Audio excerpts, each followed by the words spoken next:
I didn't know we were doing Freemason ceremonies, and I didn't know I was part of a cult. In this week's episode of Stirring the Pot, it's okay that you didn't know. I didn't know.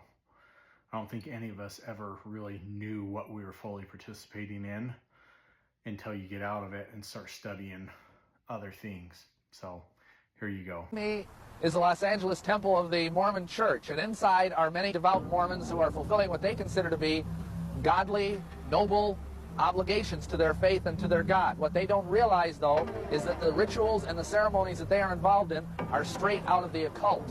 How do I know that? Because I was a Mormon who went to the temple. I attended the temple many times, but more importantly, I was also a high priest of Satan. Before I joined the Mormon Church, I had 12 years of experience in witchcraft and Satanism.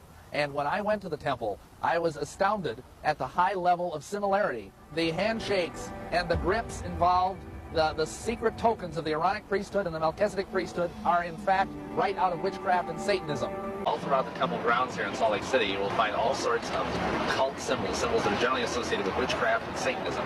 They are predominantly on the temple, but they're also on such buildings as the Assembly Hall, and you can even find them in the Visitor Center. These doors behind me are doors in the east end of the Salt Lake Temple, and overarching the doors is a trapezoid keystone with an inverted pentagram, which has been used for centuries as a symbol of devil worship, as a symbol of Satan. In fact, the main function of the pentagram in its inverted form is to call down the kingdom of Satan into manifestation on earth. I know thee now. Thou art Lucifer, he who was cast out of Father's presence for rebellion. Yes, you are beginning to see already. What is that apron you have on? It is an emblem of my power and priesthoods. It is an emblem of my power and priesthoods. Brethren and sisters, put on your aprons. Are Masonic initiates misled? What about poor Mason himself? Let's go to the best source in the world, Morals and Dogma, page 819. The blue degrees, that's the first 3 degrees of Freemasonry, are but the outer court of the portico of the temple. Part of the symbols are displayed there to the initiate, but he is, will you note this, intentionally misled by false interpretations.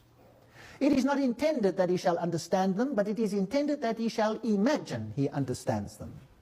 Masonry, like all the religions, all the mysteries, Hermeticism and alchemy, conceals its secrets from all except the adepts and sages or the elect, and uses false explanations and misrepresentations of its symbols to mislead those who deserve only to be misled.